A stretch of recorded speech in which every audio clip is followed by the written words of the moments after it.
Imagine a future where your Amazon package is delivered by a robot or drone, faster than you can finish your coffee.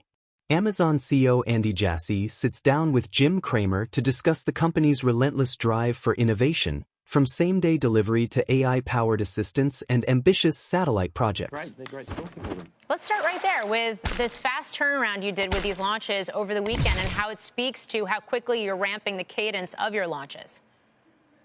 Yeah, well, I mean, there's a rocket rolls off the production line here every 15 days or thereabouts, and it was good to get a couple of vehicles one after the other. Of course, we've done 10 launches this year so far, so it's been a big step up in cadence so far this year, and we look forward to seeing that continue throughout the year.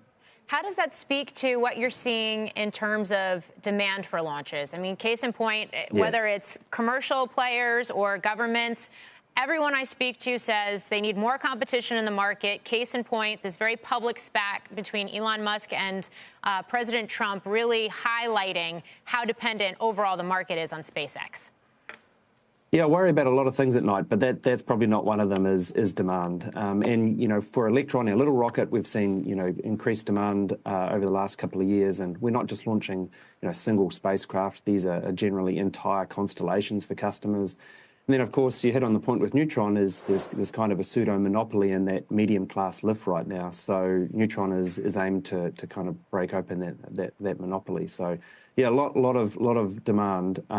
And, the demand is one thing, but reliably delivering over and over again is equally as important. So when does Neutron fly? Well, we're trying to get it on the pad and launch this year. So it's an aggressive timeline, but we're giving it our best shot. You also recently made an acquisition, Geost. Are you still acquisitive? How does that expand your portfolio? Yeah, absolutely. I mean, in fact, we've made two recently. So one was a company in Germany, Mynaric, that's underway at the moment. And then, of course, as you mentioned, Geost.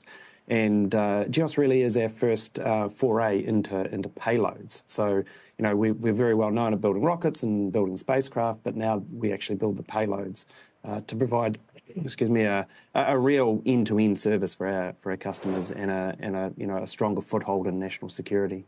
I was just talking about it before the break, the fact that defense spending is growing here in the U.S., but internationally as well. And we're seeing spending on things like space in particular, whether it's from a national security standpoint or even a civil space standpoint. Those dollars are increasing too. Where do you see the biggest opportunities, and how much of that is domestic versus international?